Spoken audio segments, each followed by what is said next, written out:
Yung mga tol, alam nyo ba dito sa TNVS ay obligado talaga dito kumuha ng BIR. Ngayon kapag nakakuha ka na ng BIR tapos hindi ka nakapag-file, ay pwede kang ma-penalty. At ang mabigat doon, pwede ka raw kasuhan. Nakakalungkot mga tol, ano? Ito ay para lang sa mga operator mga tol, hindi po kasama ang driver. So ngayon pag-usapan natin kung paano nga ba ang pag-file. So may nagtanong sa akin.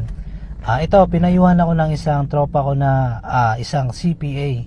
Ngayon, nasabi niya sa akin, kapag ka low income, mas maganda daw talaga i-file sa 8%. Meron kasing dalawa dito 3% at saka 8%. Yung iba hindi ko na alam.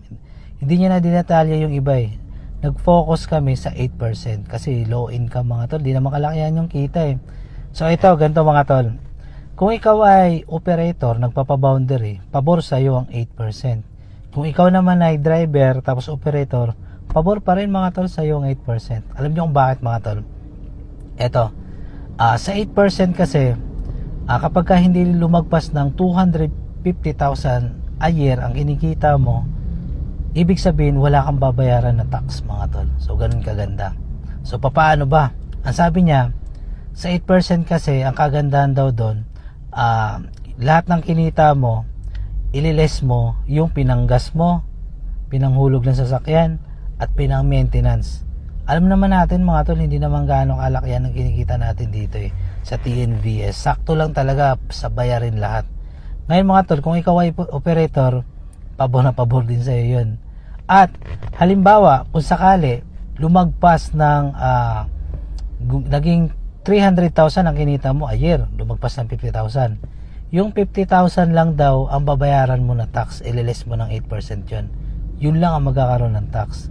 So ganun makaganda mga tol. Kaya sa mga tropa natin dyan na TNVS driver at operator na kagaya ko, mahalaga mga tol mag-file kayo kasi kapag kayo ay na penalty at nagpatong-patong ang inyong penalty at hindi nyo binayaran, ang sabi doon, pwede daw po kasuhan mga tol.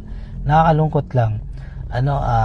Nag-umpisa kasi itong BIR na to na naging requirement sa pag-onboard dito sa TNVS at pag-kuha ng prangkisa noong nakarang taon lang to nag-umpisa sa pag-uutos ng ating mahal na Pangulo na si Bongbong Marcos. Kaya sa mga papasok pa lang dito sa larangan na to, pag-isipan nyo mabuti at kailangan nyo kabisaduhin mga tol.